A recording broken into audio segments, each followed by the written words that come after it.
Hello, everyone. Welcome. Great to have all of you here. Welcome, welcome. Hey, folks. Hey, everyone. Thank you for joining us tonight for the Ashon Show. We've got one of our best shows yet for you tonight, and we want you to introduce yourself in the chat. Let us know where you're from. I'm here in California, in Orange County. And I am with Climate Reality. We've been doing this show with Sean for over 2 years because we want to electrify just like you do. And we realized that it was really a challenge and we wanted to be able to help each other out. So this show is for you. And we will be recording it. So we will send the link and the PowerPoints and all the information to you. So feel free if you want to screenshot things, but know that all those resources are coming your way. I'm going to get started and welcome you to Ask Sean How to Electrify Your Home with a fun show offering tips to electrify. And we've got a couple of hosts for you. We're all volunteers. We all do this to help each other out. I'm Tristan Miller, and Wayne, you want to introduce yourself? So Yes, say, hi. Hi, everyone. I'm Wayne Morgan. I'm in Ventura County, and I'm with the Climate Reality Chapter, South Central Coast of California. fantastic. And Greg?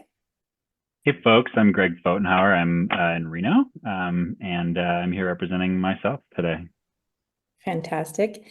And of course, we have Sean. And as I mentioned, we've got all the videos on our YouTube channel, most of the shows that we've been doing for the past 2 years. But if you need a resource, if you have a question after the show, please ask us anytime. We want to be able to help you because your electrification needs evolve the deeper you get into those projects. We also have a guide to electrification that Sean and a whole cool team have put together, including Tom Cabot, who's one of our experts who couldn't be here tonight. And I think Wayne wanted to touch on the importance of building electrification, both Yeah, from the retrofitting I, and new buildings. yeah, I'd like to just highlight this. I had an occasion to use these links. So every year, our city council has a goal-setting meeting, and I wrote an email to the council saying that, climate is a crisis, and one of the things we can do is to retrofit buildings. And at the goal meeting, one of the council members said that climate crisis and homelessness were the issues of our generation. And he said that we could mandate all new electric builds, but it won't move the needle until we start to retrofit. And he wanted to make that a priority. So I was really happy to hear that. And I also asked the city to have a program to inform people that these alternatives exist. Otherwise, we'll just do the same old, same old. So also, I think we need to inform the contractors because they don't know about some of these things either. So I think these guides are really helpful, and it moved the city council to some action, I think. So That's take exciting. advantage of them. And it is the power of one person. You can email your own city council to start letting them know that there's resources out there that you're interested in your community and you want to see these things happen. They absolutely make a difference. Well, I am going to turn it over to Greg and Sean now to get into our case studies tonight. We have two, which is really awesome. So with that, thank you so much, Tristan. Let me get my slides. There we go. Hey, y'all. If I haven't met you before, this is my quick introduction. I studied, and this is where I met Greg, was at the Campus Center for Appropriate Technology. It's a demonstration house in the upper right-hand corner. It's the last one from the Carter era. There used to be hundreds of them across the country that would teach you how to live sustainably and get rid of fossil fuels. And it's the last one from the Carter era, although new ones have sprung up. So I spent a long time there. And then as a high school science teacher, I love questions. The whole show is here. That's my thing. If you got a question, I want to try to answer it. So put it into the chat or raise your hand if you want to say it, say it yourself. Then I had this construction background. I spent 6 years working at the big general contractor and developer in our region up in Humboldt County.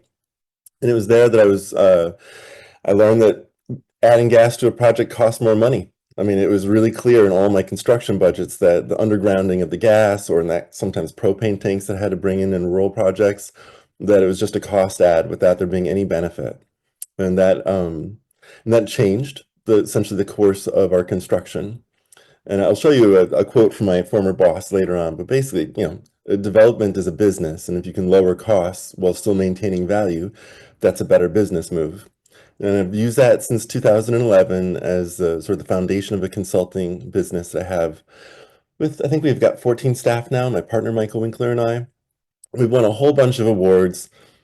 I don't know if we really deserve them because we're just like, hey, all electric is a good idea. Hey, solar power, it's cheaper than any other energy source. These are not brilliant things, but they hadn't been done at any real scale, adding solar to a heat pump based all electric building. So that's the quick story.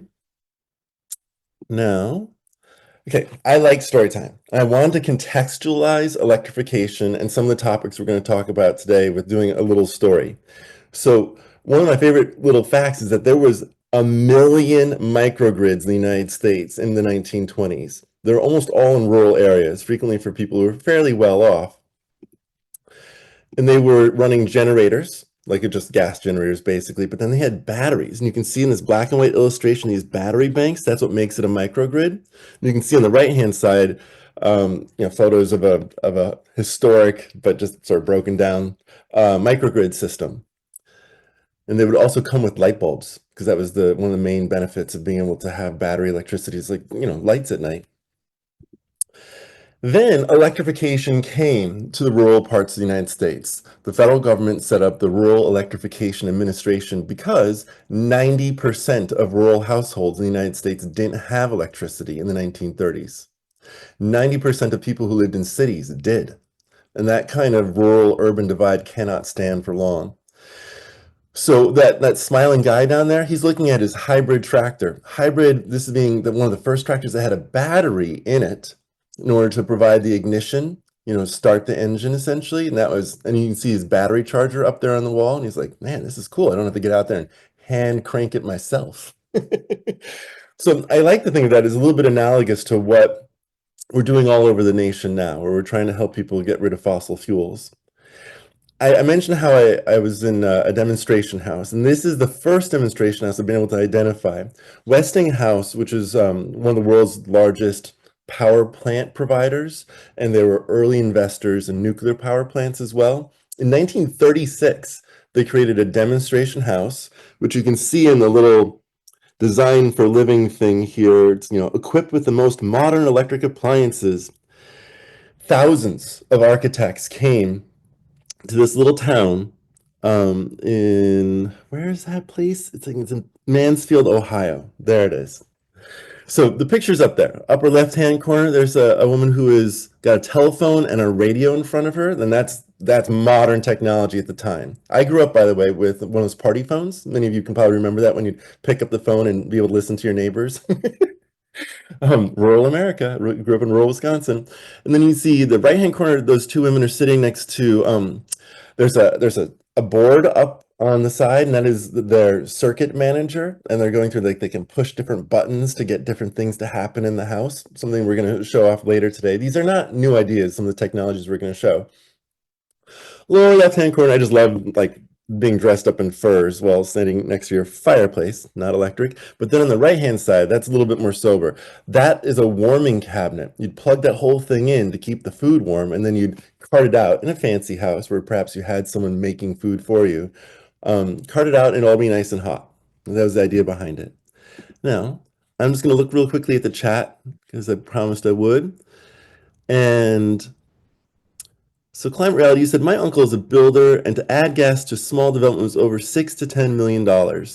Yeah, it's digging underground and putting down gas piping is very expensive. It's dangerous, and it really is perhaps the most dangerous thing that happens on a construction site. I can show you newspaper articles of construction sites blowing up because of someone nicking a gas line, etc.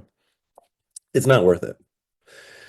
Now, I think that it's important because we have a Republican administration right now in our country for the next 4 years to talk about the history of Republicans leading the all-electric movement.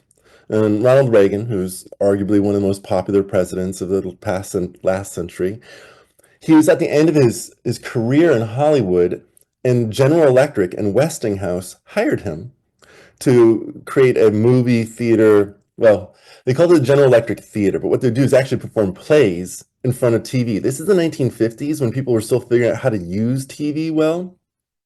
So Ronald Reagan was able to get all of the Hollywood stars to show up. He had actually personally discovered Marilyn Monroe, as an example. And they would put on the #1 television show on Sunday nights, the General Electric Theater. And they'd have advertisements in the middle that were kind of more like infomercials we'd see today, like a minute long. And they'd have little jingles like "Live better electrically." And and he had this demonstration mansion on the bottom right-hand corner there. The utilities paid for it. They got him a heated swimming pool, outside electric radiant heaters. Inside there's a big heat pump for heating and cooling the house. This is the Pacific Palisades, and to be honest, I don't know if it burnt down in the last fire. It could very well have, but I'm hoping it didn't because it's a kind of an important historical building. Now, the goal, the reason why the utilities had hired Ronald Reagan to put on a television show for a decade, #1 show on Sunday nights, was really somewhat of an ulterior motive. Of course, it was to sell electric appliances. Westinghouse and General Electric made electric appliances, and at the time, appliances are generally purchased through your utility, not through like a downtown store. So that's how they did it.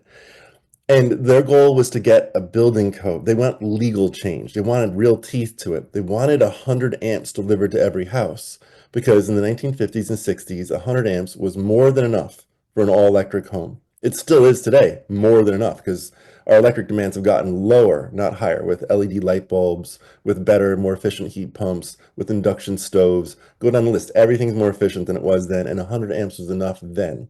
Every house since 1962 has been code mandated to have 100 amps. That's not true of apartments. I specialize in apartments as a consultant. I often run into 50, 60, 80 amps. A little bit more challenging. So, story continues. There were two oil embargo issues in the 1970s. First one in 73, 74 when OPEC did an oil embargo, and then we had a conflict with Iran. And you might remember there were hostages, and that also led to a smaller oil shock. And Jimmy Carter came forward, started demonstration houses all over the country, with the point being conservation is the only way we can buy a barrel of oil for a few dollars. Go, Jimmy. Rest in peace. And there he is installing solar thermal panels in the White House. Those were taken down, but it wasn't the first thing that Reagan did when he came into the White House. He actually left them up until they broke. About 1987 is when they got removed. Now, a next really good example of bipartisan cooperation is the Energy Independence and Security Act. This is where security-minded Republicans and energy-minded Democrats joined together. And this is where we got our 30% tax credit for solar that we have to this day. And you see Nancy Pelosi, one of our strongest House leaders that the House has ever seen.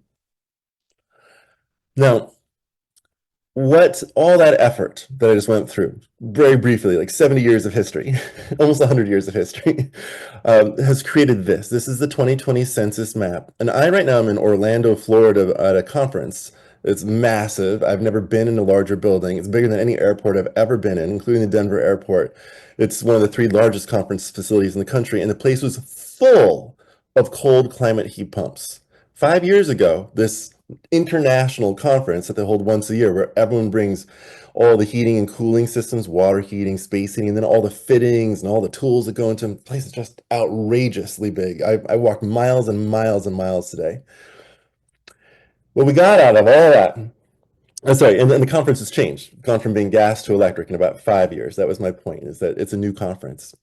So this trend that you see here, this is not driven by policies. This is in 2020. My mother-in-law died in the Tubbs fire in Santa Rosa in 2017, so I hired the lawyers that provided the gas ban in Berkeley and then all the other states, or all the other cities, pardon me, in California, and a couple states like Colorado. So what you see here is not policy driven. This is just historical fact. This is how it happened. And notice that Florida is 77% all electric, Hawaii 72%. This green at the bottom is reflecting old school heat pumps. They were like single speed bicycles. You just turned it on and it went on, and then when it got to the set point for heating or cooling in the house, it turned off. One speed. It doesn't care if it's cold out or it's hot out. It just turns on and off, just like braking on a single speed bike. When they added computers to heat pumps in 2009, then he went from having a one-speed bike to an all-speeds bike, like something that does the Tour de France, like 36 speeds, 100 speeds. And when you have that many different speeds, just like climbing like a mountain, you can switch it into a different gear so that you can continue doing the work of getting up the mountain. It might take longer, you might have to spin it, your pedals a lot more, and that's literally what happens in a heat pump as it gets colder and colder. It starts spinning the fan faster, it starts pumping the liquid faster so it can collect more heat. Notice over in California where it's 8%, even though to the north of us and to the east of us, it's much higher. That's policy driven. That is the result of the oil embargoes in 1970s, because California has always had its ability to make its own energy code. And then the gas shock of 2000, when some Texas utilities gamed the system in California and pretended they couldn't deliver gas. They could. They just gamed it, which is why a number of them went to jail, and we lost the third largest accounting firm in our country. And two of the CEOs died of Enron, for example. One went to jail, and Kenneth Lay, the number one funder of the Bush campaign of 2000 with California's money. Kenneth Lay died just before going to jail. So 8%, that's policy. Everything else is just because in the South you could use heat pumps that were single speed, and in the North you really couldn't. But things have been shifting. Now, this is a map of gas furnace sales versus heat pump sales. It starts in 2012, and that trend really didn't move, right? You can see all the way up until 2018, things just stay the same. And then 2019, ooh, there's a little dip. 2020, all of a sudden we're at parity. In 2021, 22, now in 2024, we're at the largest difference that we've ever seen between heat pumps and gas furnaces, and it's only getting bigger. And that was really reflected in the conference I've been wandering around in for the last 2 days. I mean, it took me 2 days just to physically go the entire space. I just cannot believe how big this building is. Buildings. So heat pump sales are through the roof, just like you see at the conference. Everyone who was selling gas boilers and gas furnaces 5 years ago, they've come out with a cold climate heat pump or a heat pump water heater. I have so many pictures of heat pump water heaters. When I started my career in consulting in 2011, there were 3 brands that were for sale in the United States. It's got to be more than a dozen right now. So heat pumps come in all shapes and sizes. And one of the themes of our little time together today is cold climate heat pumps. And that's what happens when you add a computer, so you can turn it into an all speeds bicycle. And you also need to add you need to add a strategy, a lot of different ways of doing it, but you need a strategy so that when the coils inside get iced over in the wintertime, that you can defrost them. So you might run it in reverse for a few minutes to heat up the coils outside, chills your house. You might run electric resistance to get the ice off. That works fine. Um, but all these have a strategy. So ducted split, the split refers to there's a refrigerant line running in between the little tube of a copper tube that's carrying some kind of liquid or a gassy liquid. A ducted mini split. Mini refers to the size of the box that's to the left there, with the little triangles on it. That's a Mitsubishi. That's the mini. It's not very big. Versus to the left side, you see how the big cube, that's a Bryant. That's considered standard. But the weird thing is, like, you have to remember, you're in the United States, and that matters because the rest of the world is using what you might call a mini split. Like it's the Eurasian strategy where you flip the fan and now it's upright and it looks like a rectangular box. It's kind of thin, like a cookie, whereas you have over on the left-hand side like a big old marshmallow, the square.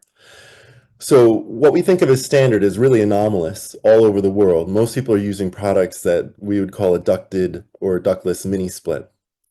And they're not even that many anymore. Like there's double deckers, they can be huge. Window heat pumps and portable heat pumps, these are inexpensive options that can still get the job done. And although I don't go into much emphasis in this talk about them, I'll do a little bit. But they are, as an example, there's 12,000 BTUs in a ton. A BTU, a British thermal unit, is one matchstick burnt from tip to tip. So a portable heat pump might be a 1-ton heat pump. Every hour, it can burn 12,000 matchsticks worth of heat, bring it into the house. Does that job. Same with that window heat pump next to it. You might get a 12,000 BTU 1-ton heat pump. And that's going to cost you about $700 for a good one and like $300 to $400 for a bad one. That same 1 ton that you put over into, say, a ducted mini split, whatever, it's going to cost installed, because that's a lot of the cost, it's going to cost $4,000 to $7,000 a ton. Literally 10 times as much, almost exactly 10 times as much as getting a window or a portable heat pump, mostly because it's all factory sealed and installed and done. It just shows up completed and you plug it in. Whereas bigger home heat pumps, ducted, mini splits, etc., those come in pieces and have to be field installed. Lots of complexity to that. This one, the through wall, pay attention to that. I'm going to show you that later. I saw 4 different brands showcasing this strategy. It's packaged, so it's less expensive. Like everything was done in the factory.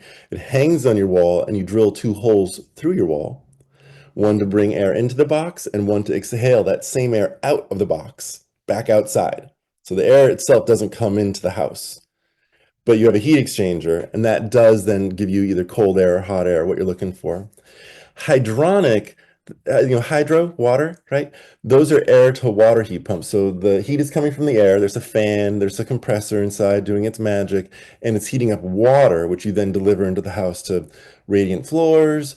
A ductwork works just fine for air to water heat pumps. You have to do like 130, 150 degrees. So it's at the edge of what a hydronic heat pump wants to do, but they do it. I've done it. It's a done thing. Now, I promised you a quote. This is my old boss, Chris Dart. So Chris, he very kindly gave me a quote to explain the business model that we came up with. He says, all electric is a no-brainer. The cost of bringing gas to a building site is expensive, and in our developments, all electric is less expensive to build. It's just as efficient or more efficient in operations. It's way more efficient. And you can't generate gas on site, but you can generate electricity with solar electric panels to lower bills. There.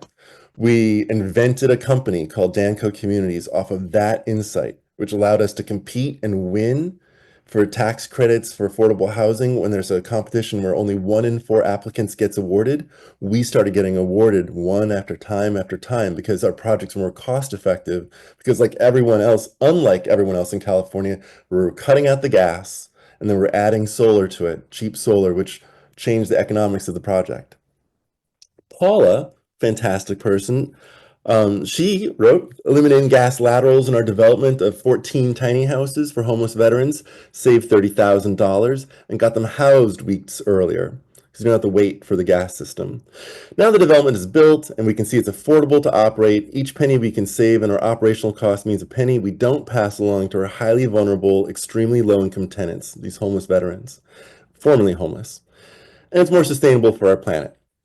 But both these are developers, professional developers, and you see what they're saying, right? It's less expensive both to build and to operate. This is on the other end of affordable housing. This is for those of you who don't live in low-income apartments, maybe you have some aspirations. This is one of the nicest houses I've found that's all electric. It's a 120-foot long yacht made by Silent Yachts. It's the Silent 120. This can go 100 miles a day across the Pacific Ocean with no generator, no gas, just the solar array that you're seeing up on the roof there, and operates this boat. It's 3 stories tall, has 6 staterooms in it, has a hot tub outside, has a helicopter pad on the roof. The panels pull back and there's a helipad that shows up. This is like something Leonardo DiCaprio would be floating around in the Mediterranean with one of his never-ending string of 23-year-old models. Has seating for 12, a big induction galley, for cooking. And then, even better, I'll go back if I can here. On the left and the right-hand side of the boat, you can't really see them, but there's doors. From these doors, one side drops a U-Boat Works Nemo 2 electric submersible. You can go down like 40 feet or so, 60 feet, check out what's there. It's electric, of course. And then the Tega Orca. This is one of the many jet skis that are available now. They're silent, so you can go up to whales and dolphins and be making no noise. And they can go, 60 miles an hour out in the water? I mean, they're so fast and no noise, just bap, bap, bap against the water. Same thing, they actually make snowmobiles that are used now exclusively up in Canada and up in Norway to go visit reindeer and see the northern lights because you don't scare away the reindeer with your snowmobile noise. Similarly, those electric snowmobiles are now being let into Yellowstone preferentially because they've been excluding two-stroke snowmobiles, allowing four strokes in, which are very expensive, gas engines, and of course the electric ones are silent.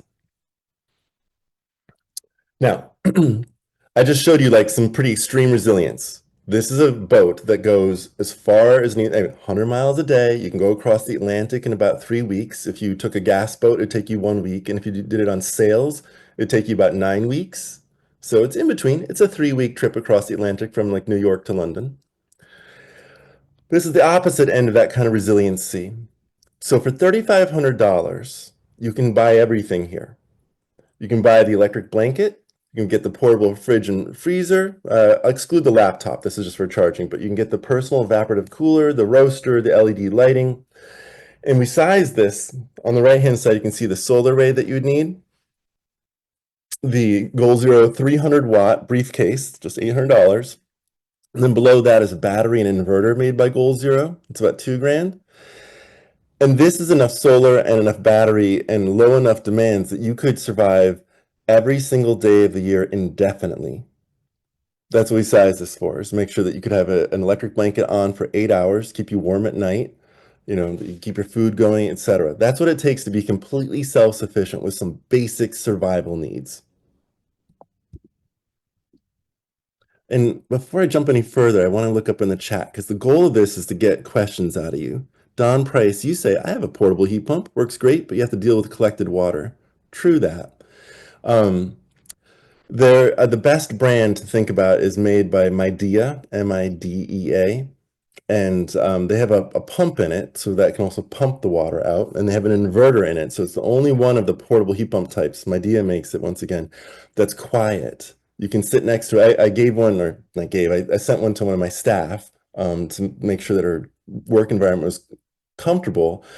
And she just had her baby, and she told me that she now finally had air conditioning. It's in East LA. They put this portable heat pump into the window, and she could nurse next to it, and didn't wake up her baby. And yeah, Greg, you're like, they also make snowmobiles. And Sandy, you say, sounds like James Bond or Dr. Evil. I'm not sure what you're referring to there,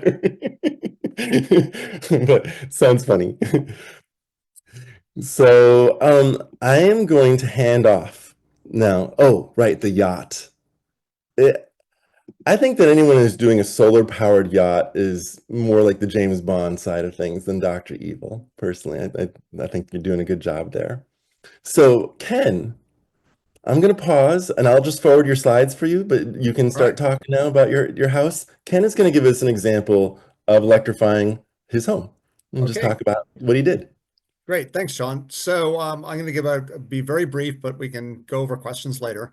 So we had bought what is effectively a McMansion in Reno, Nevada, and we wanted to electrify it. We knew we wanted to electrify it. And of course, the first 5 contractors that I talked to who did HVAC said, oh, heat pumps don't work in Reno because it's too cold, which was hilarious to us because we had just moved back from Sweden and we had heat pumps in Sweden. And I can tell you, to call Reno a cold climate is somewhat comical.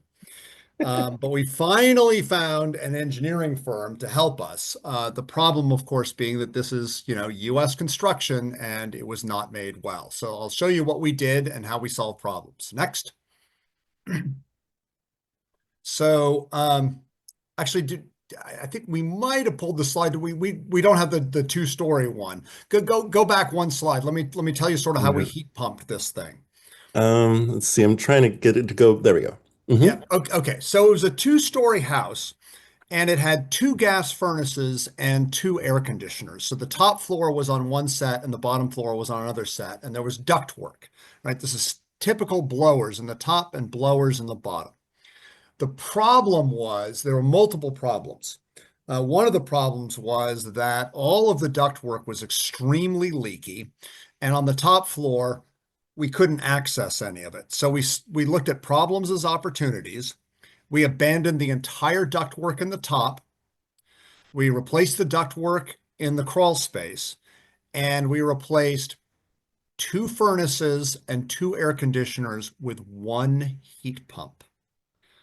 We took what was a rated output of 168,000 BTUs of gas furnace and replaced it with 48,000 BTUs of heat pump. We dropped our heating load, delivered load by almost 5 times. And removed 2 inefficient air conditioners. And how did we do that? Well, we did it well. We did it by paying very special attention to the details of the air sealing. We made sure we had a good contractor, and we made sure we knew what the loads of the house were. I guarantee you almost everybody out there, if you're in a house with a gas furnace, your gas furnace is oversized. You will get contractors to tell you that you need to replace like for like. They are wrong. You need to get a proper heat load. Next. The other things that we did is we, yeah, exactly. Somebody just mentioned 48,000 BTUs is a 4-ton rating. Yes, so we replaced what was effectively 14 tons equivalent of gas and 6 tons of air conditioning with a single 4-ton unit. And we ended up with better comfort and better performance. We obviously got rid of, you can see on the left-hand side, we had that's the gas furnace for the downstairs plus the gas hot water heater. We replaced it with a single heat pump hot water heater. The thing that it's sitting on isn't there anymore because now there's no combustion source, so we don't need a raised platform in the garage. The induction stove obviously was super awesome. Those things are amazing. We'd been using induction in Sweden because Europeans have been doing induction forever. It works great. And then we replaced 2 gas fireplaces, one with a water vapor and one with $23 of electric wireless candles from Amazon, which also looks really cute. So don't think that you've got to buy a $2,000 fancy dancy electric fireplace. For $23, you can actually get a really cool candelabra setup with 8 candles in your old fireplace, and it looks great and works awesome. Next. Well, there's a question for your HVAC. Who is your Reno contractor, Ken? Brown and Reed Engineering. And if you are curious, ping me and we can talk about it. I can give you the good and the bad. We're super happy we went with them. They've done lots of heat pumps and they actually knew what they were doing. They did a heat load calc. But if you're in Reno and you want suggestions and advice on this, please, you can come to the house. I'll tour the house. I'll show you everything you need to know. Brown and Reed Engineering. Field trip. I see a field trip coming on. There you go. Greg's seen it. All right. So look, how did we do it? You got to get the needs assessed. Again, we had 14-ton equivalent of gas. Every other contractor was like, they don't work and we'd have to put in 14 tons of heat pumps. No, you don't. You do something called a manual J. You assess your needs. The needs said we didn't need it. We put in what the evaluation did. Science happens to actually work. We did some other things. The things you have to do are in yellow. We also did a special energy audit, and I tried to find leaks, and I sealed a bunch of leaks and ducts and cracks and, did a bunch of home improvement stuff.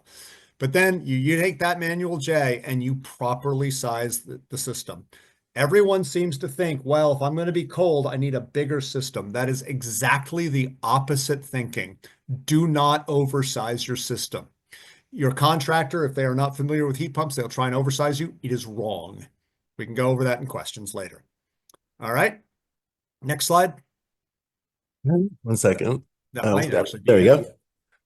And then other things that were sort of interesting. I mean, we put in this is a 2650 square foot house. It's a big house in a hot summer and a kind of cold winter climate, 10F. I think our design temperature is maybe -3 Fahrenheit or something, or 5 Fahrenheit.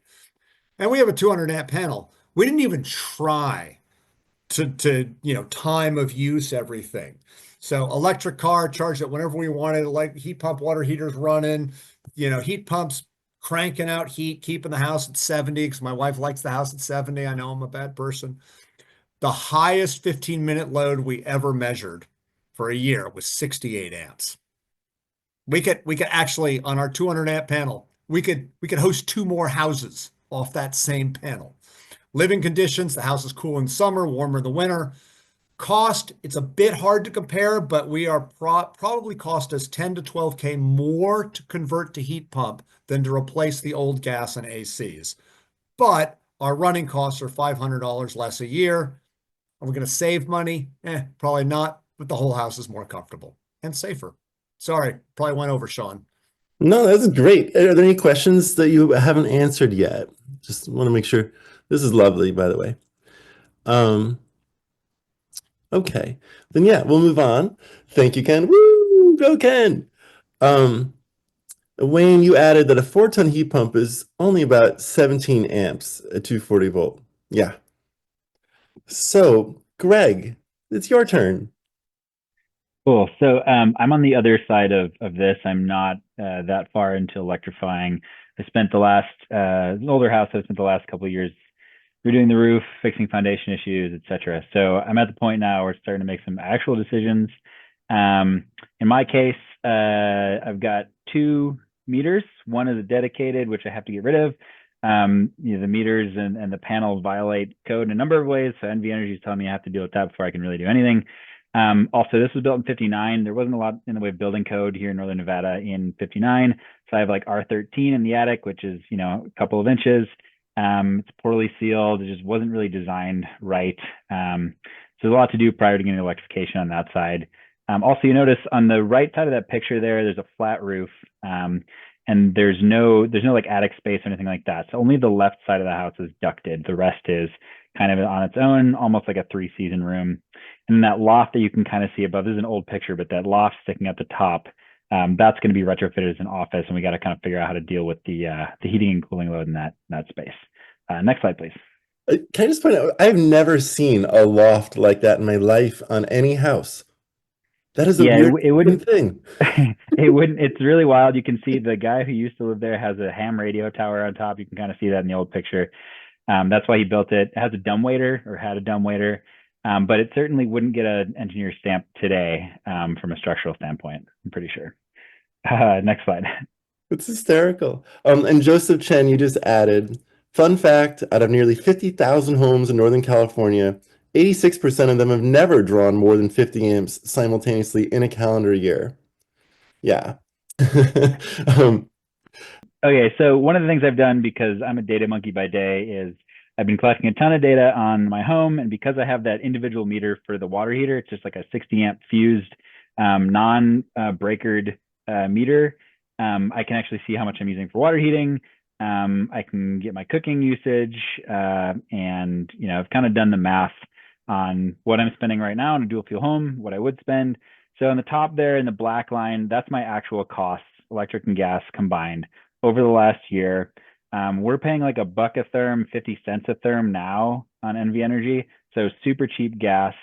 I'm still going somewhere from $80 to $130 a month on utilities. The bottom section, this is, making some conservative assumptions, using actual data on my base loads, that kind of thing, adding in all the fixed costs, fixed rate charges, and that kind of thing. This is what I'm projected to pay under full electrification. So most of this is still fixed charges in that gray part, and that's just daily meter charges, other nonsense that NV Energy wants to charge me. That's still with a resistance electric water heater. I'm not replacing with a heat pump in this scenario. And even with that, just because we are blessed with fairly cheap electricity, even compared to 50 cents a therm, I'm still going to come out like 30% cost reduction. So there's a ton of opportunity here in Reno. And given that I'm at the point where some of my equipment's starting to age, it makes sense to go electric, not replace it with gas. Next slide, please. Similarly, on the EV side, I put up here just for comparison, what it might cost in California to EV versus like a 40 mile per gallon ICE car on different rate schedules, and then on 2 different rate schedules in Reno, 2 cents a mile if you're charging at the right time in Reno versus maybe 10 or 13 cents a mile on local gas prices. So obvious, we're talking about like an 80 or 90% reduction in cost for driving. Next slide, please. All right, here's another picture of my house. I won't spend long on it, but just kind of get a sense of what's going on. That meter in the middle, the orange box, has got to get moved. That's going to happen when solar gets put on the roof. I face due south, so I get, I have a ton of sun, almost no shade. And then I've got an existing air conditioner on the top right there. It's aging and needs replacement anyways, so ideal, replacement for a heat pump. The main space is all ducted, but we've got to figure out that unducted space with that loft also. So we'll talk about that. Next slide, please. So remaining questions here, the air conditioner, the easy swap out with the heat pump. The resistance water heater, I'm just leaving it there because it doesn't make sense for me to spend $4 grand on a heat pump water heater when electricity costs are 6 cents a kilowatt hour. The thing that I have to figure out is how to deal with the giant cooling load and to some extent heating load on the south side of the house, which is not ducted. I can't just put more insulation up in the attic. So we got to kind of figure out what to do there, whether it's an Efoca or a portable heat pump, something else. PV sizing, I could go 100% Z&E. I don't have to. So try to just kind of decide how much money I want to spend. I don't need to go all the way. We get paid 75 cents on the dollar for net metering in Nevada. So yeah, thinking about that. And then finally, we're thinking about future proofing from the standpoint of outages. I probably had a dozen outages in my neighborhood in the last year because we have lots of wind, overhead service. And really just from the standpoint of load shifting in the future, if we're doing all this work, it might be a good idea to get set up with bidirectional charging so I can use my car as a battery, down the road. So that's all I've got. I'm going to turn it back to Sean. Cool. Hey, so I'm going to go into that question that you're asking about how to avoid high first costs in a second. But first, we're going to answer Greg's questions. So he was asking about the loft, and this is what I saw yesterday. Loft heating. Okay, so Gree and Medea make window heat pumps. Now, Greg pointed out that he doesn't have a sash style window, a sash being it goes up and down. Both of these heat pumps are appropriate for up and down type windows and not really for other types. So if you're on this call and you're asking that question, like, how do I lower the cost? Well, window heat pumps are the way to lower cost because they're packaged. These are 1-ton heat pumps also, but they're in the range of $1,500 to $2,000, mostly because they are really high performance heat pumps. Some of the portable heat pumps that you get for less also provide less service, like they're noisier and such. So that's one possibility, but it's not the appropriate choice for Greg. Maybe some of you it would be. And I'm pointing these out. These are heat pumps that are cold climate heat pumps. So they can maintain stable heat production. The one on the top, or the one to the left, which is the ultra heat, that one is being made by Gree. That you can see there's a little piece of plastic behind it. It says operating range -4 Fahrenheit up to 110 Fahrenheit. -4 means cold climate. It's producing still 100% of its capacity at -4 Fahrenheit. The one on the right-hand side, similarly, is like a -5, -13 heat pump. So these can handle, like weather in Wisconsin, where both Greg and I are from, where you might see -10 Fahrenheit every once in a while in January. Just amazingly cold weather comes roaring through. Now, Greg had asked, well, what about the Efoca? So Efoca is a brand, and you see here on the right-hand side of the door, you see this little white tablet. I showed you a picture of it earlier. That's what it looks like installed. And it is $4,100 if you buy it just right off the shelf. For apartment complexes, we get them for $2,000 a piece because they're delivered in like containers full of them. But you should know, like, this is not as cheap, although it is still also a 1-ton heat pump. But you drill holes in the wall, 6-inch holes or 8-inch holes, and then you put a little clip, like a metal clip on the wall, and you hang this. And this might be the best choice for Greg's upstairs needs. I think that's the where I'm kind of leaning, just because that space up there, it's 12 by 12. It's surrounded by, there's no eaves, there's nothing, and I don't want to undersize it from a cooling standpoint if I'm going to be working up there. So kind of leaning towards the Efoca. Well, the Efoca Pro is the one I'd recommend because it's a 15,000 BTU as opposed to like 12,000 BTU, 12,000 being a ton, right? So this is like a ton and a third. And it's sized that way because heat pumps in general, their ability to produce air conditioning decreases as it gets hotter and hotter, and their ability to produce cooling or heat in the wintertime it diminishes as it gets colder and colder, unless they have the inverter in it, right? That does help accelerate the movement of everything, but still, when it gets to be like 110 degrees outside, any heat pump is going to have reduced capacity at that temperature. And so we've just found from hard-won experience that it'd be best to have the 1.3 ton Efoca Pro model as opposed to just their standard issue model, because you're dealing with like a second floor loft on a 100+ degree day. It's gonna be hot up there. So yeah, this is probably the right one. But I'll put out there Greg, you and I can meet on this, but I found 3 other manufacturers making a product very similar to this. And 2 of them had plastic housings, which I don't trust as being durable. One of them had metal, but all the numbers that they did for efficiency were really suspect, because there isn't regulation of that kind of information in China. And even in the United States, it's loosely regulated, but it's just not regulated in China. So the numbers were, I took them over to folk and I was like, look at this brochure. And they're like, yeah, we've been testing it for 2 years. We tore it apart. The thing doesn't even produce 10,000 BTUs. It only produces 8,000 at best. And they went down the list of why the closest imitator I could see was just not worth it. Now, we sort of talked about your loft. If you're going to do something up there, it's a little space, doesn't need a whole lot, just something that works well. Then PV.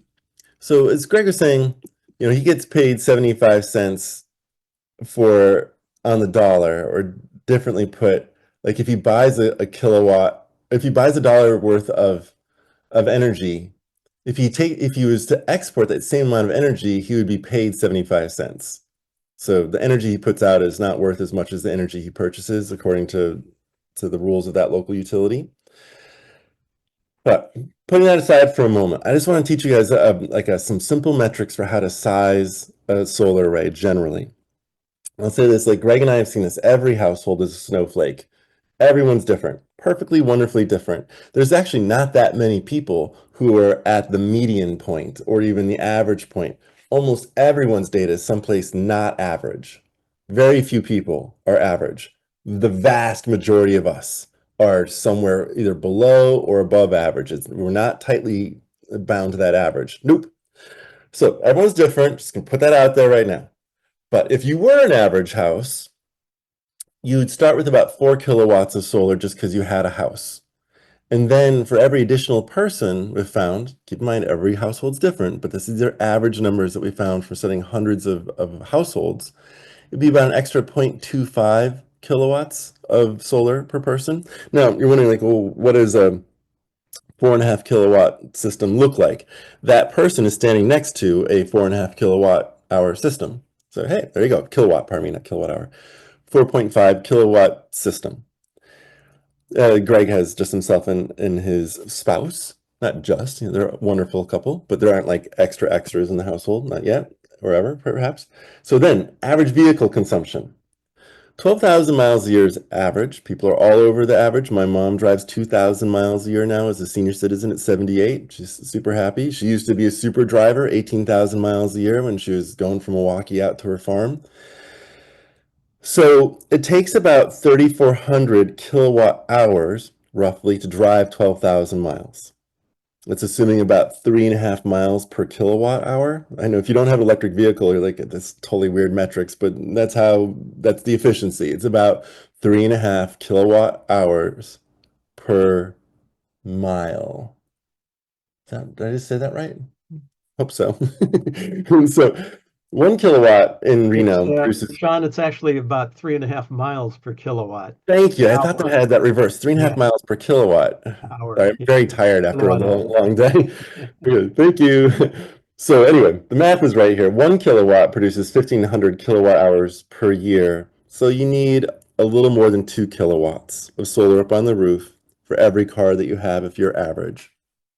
So you could see here that you could essentially double the amount of solar that you needed on the roof, because 2.25 kilowatts per car, add that together for 2 cars, that's 4.5 kilowatts, which is roughly what the average house would also need if it had 2 people in it.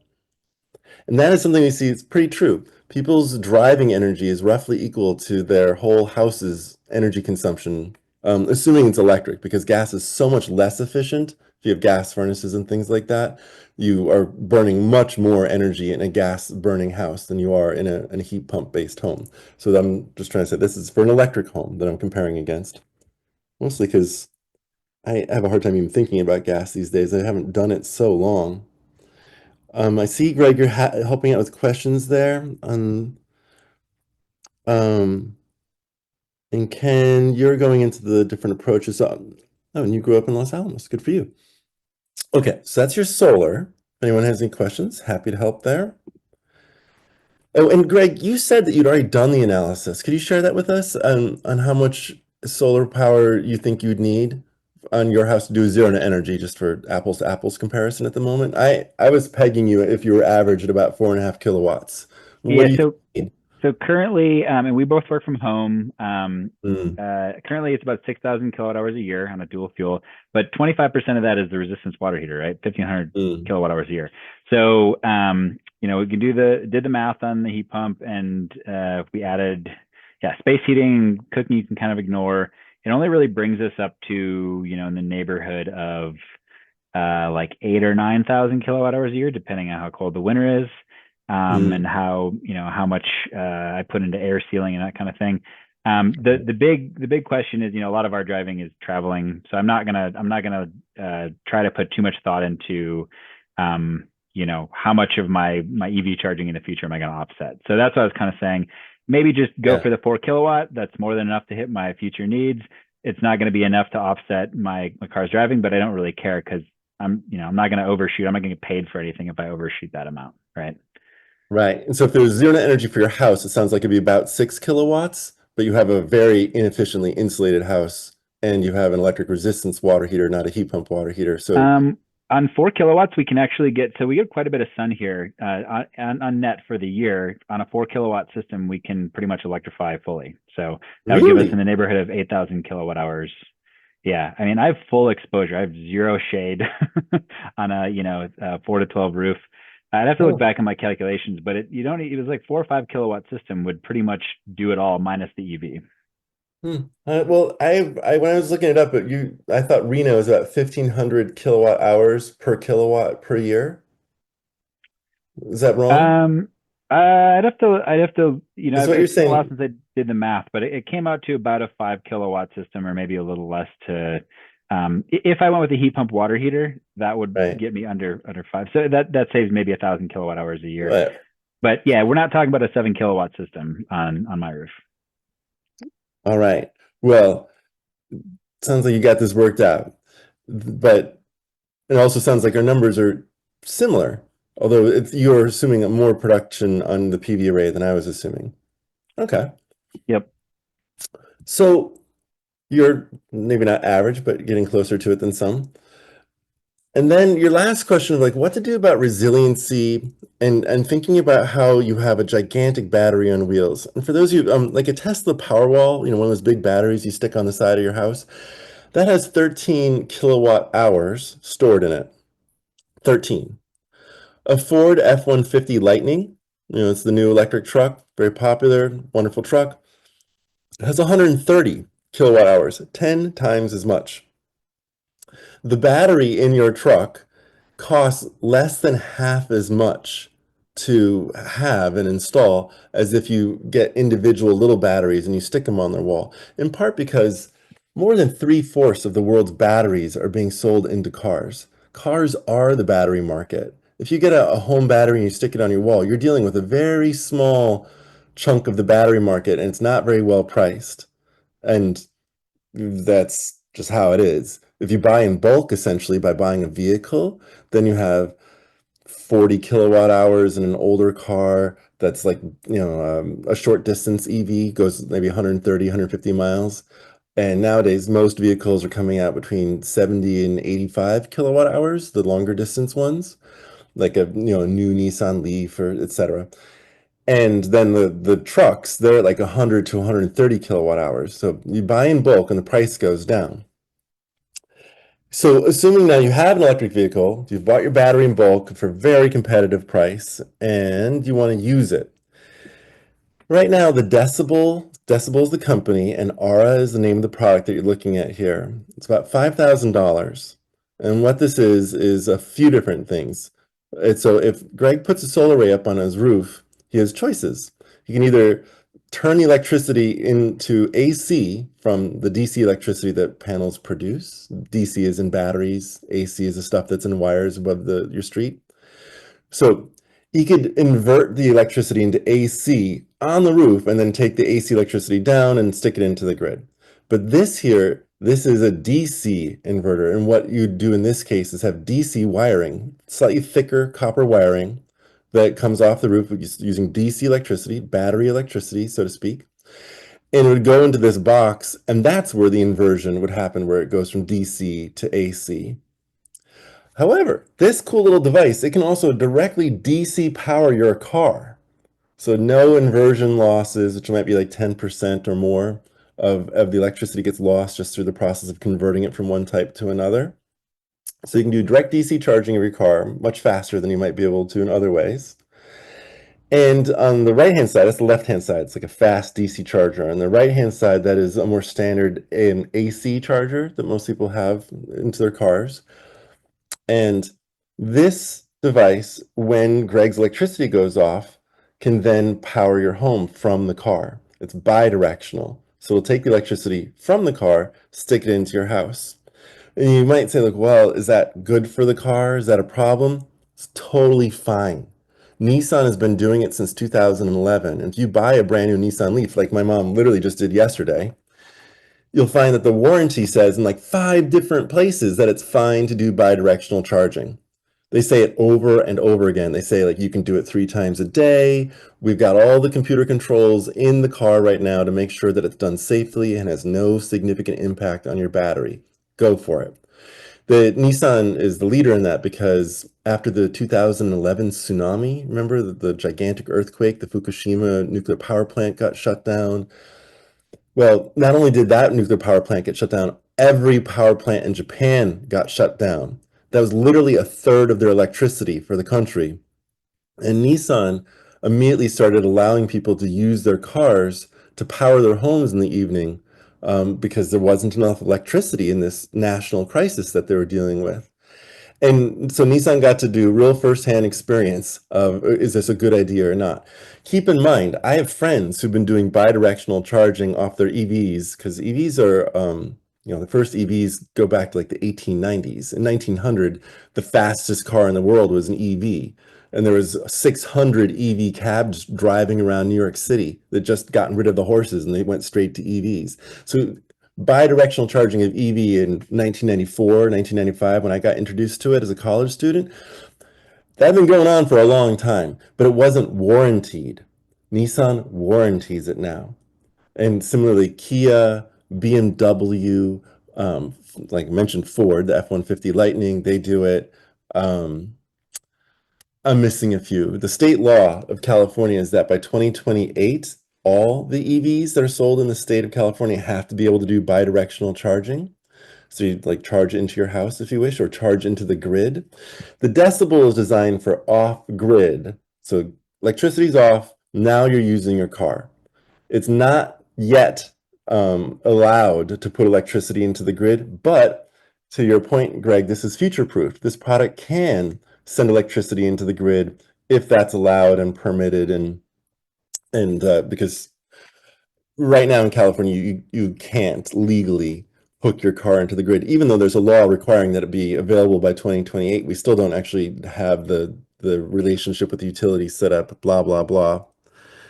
I'm just noticing questions here. You're asking, Greg, you're asking, can you clarify something? Has the automatic grid disconnect incorporated for islanding? So if you wanted, well, when the power is out, then yes, this has the islanding capability. When the power comes on, this no longer will do bidirectional charging. It'll turn off the car's ability to charge in. So it does have automatic controls to make sure that you're not charging into the grid without permission of the grid, essentially. Whenever you're trying to put electricity into the grid, they have a lot of standards around safety. And so, for instance, inverters for solar arrays, they have to shut off within 60 seconds. So your solar array isn't powering into the grid in case there's workers out there who think the electricity is off and the wires are handling, but in fact, you're charging it. So that's why inverters must turn off within 60 seconds of a power outage for your solar array. But unless you have your solar array going to your battery, and you can have seamless, absolutely no evidence at all that you had a power outage if you have like a Tesla Powerwall on your wall. It will be like a microsecond before the battery turns on. Now, that is my answer to your questions, Greg, of like, this is right now the best one. Now, I'll just put that out there that since cars are going to be able to be bidirectionally charged in a couple of years, they'll have the inverter in the car, which is actually true right now, but it'll be set up with software and hardware and it'll be done just perfectly safe. So you could get an EV, like Tesla right now has everything set up inside of it, except they haven't released the software to enable it to charge into the grid. But so you could wait. You could wait a couple of years, but it's not going to give you off-grid performance, which is what your problem is. Like you have 12 power outages last year. So really, this is a great fit for your needs now. I'm not sure if you're going to find something much better in coming years. Yeah, I mean, so because we're doing the solar now, this should happen now. Along with the panel and all the other stuff that has to happen. But we're really focusing on electrifying the house first for a variety of reasons. The car is going to be further down the road, so we have some time on that. But just want to make sure we're future proofed, so that since we're doing all this extra work right now. Well, then what you should know is when you're thinking about your solar array, make sure that you're getting the solar array wired DC, which means you put optimizers on every panel. And the optimizers make sure that if there's shade on one of your panels, granted, you don't have shade, but if like a bird poops all over one of the panels, optimizers mean that all the rest of the panels are unaffected. If you don't have optimizers, it means all the panels act like they got pooped on, even though it's only one panel. So if you consider, like, you talk with your solar installer, and many of them don't do DC or they don't do AC microinverters on the roof. It's very particular to your installer. So you're going to want to find an installer who specializes in DC installation with optimizers, which I will note is the most efficient way to set up a solar array. Microinverters are not quite as efficient as a DC optimizer. So you're not making any mistakes by going that way. Wayne, you say, my next car will have bidirectional charging capability. It will really enhance the value of your car. It will allow you to power your house during the peak cost period, which now is in early evening, in my case, 4 to 9 p.m. Yeah. Yeah, I think that's one of the reasons why the utilities are slow walking it, is because your car would be able to take your house off grid for about 2 days if it was an all-electric home and you did nothing but just go for it. And that's if you were a very high consuming household. It could probably last 4 days if you were just a normal, not high consuming household. And there were people who lasted for 3 weeks when a Hurricane Helene, I think it was, came and just destroyed like Kentucky, North Carolina last year. Yeah, there was like a Hyundai that was powering a house for 3 weeks. Yeah, the cars will also act as a mobile energy source. If you have an emergency, you can charge up somewhere else, come home, and keep your house going. I'm in a fire area, and that could have come in handy a while back. Yeah. Yeah. Yeah, I like the idea of like taking your car and powering a wedding. The PA system, the food, things like that. Because I mean, there's just so much energy stored in a car. When I was having my wedding, I wanted it to be in like a natural place at the beach and things like that. But it really, very practically, it's like, how do I do that? I mean, there's no energy out at the beach. But if I'd had a vehicle, I could roll up. Yeah, caterer, the stereo system, like the band, the everything, lights, etc., and you could still drive home no problem. Yeah, I like the idea. Like, there's a lot of options once you have a bidirectional car, or some of the cars now you can plug a lot of things into them. Can't plug the grid into them, but you can plug a whole bunch of different appliances potentially into your car. Kia is really good about that. So technically, we are at time at 9:36. Oh, you guys are 3 hours earlier. at 6:36. So I'm here for questions, just like Wayne and Greg and Ken, we're all here for you. If any folks have any further things. Um, oh, I wanted, some of you asked this question, like, what do you do about saving money?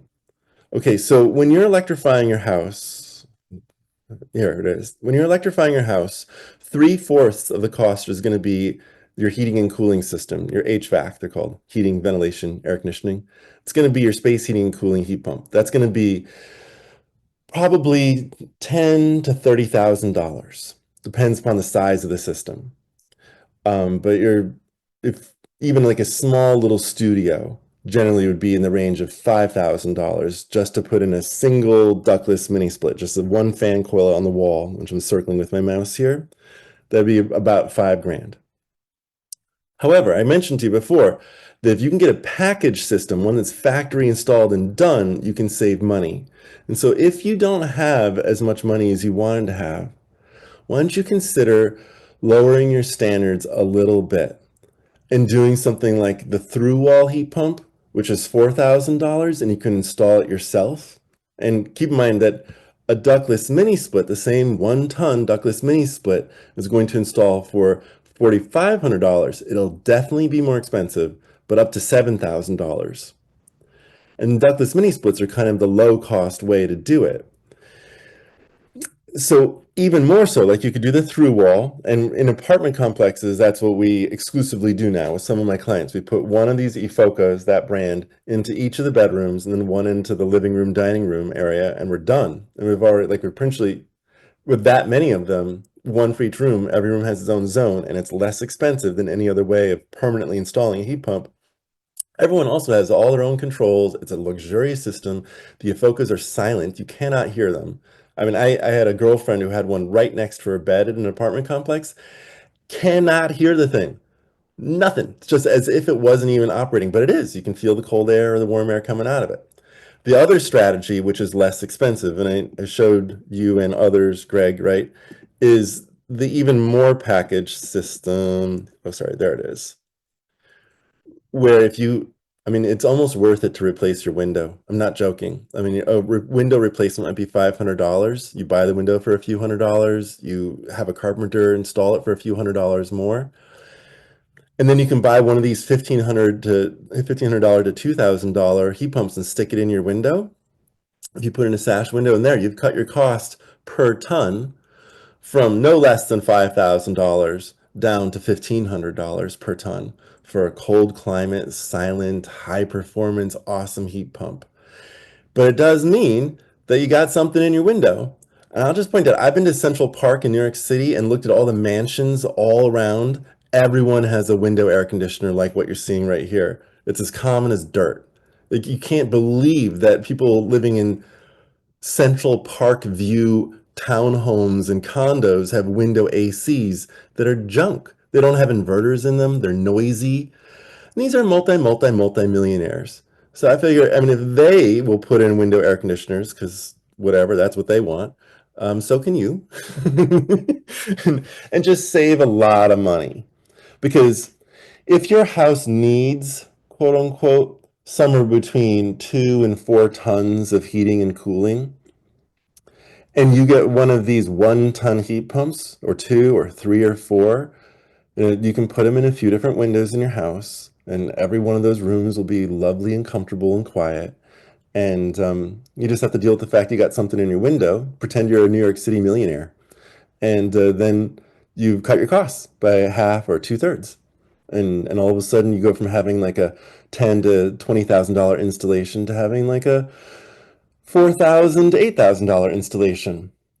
Much more reasonable, and something you can do incrementally. Like, you could have a gas furnace today and start putting in inexpensive but really nice window heat pumps and just do it one room at a time. You spent $2,000 this year, next year you'll do $2,000, and in a few years you have no more need for your gas furnace.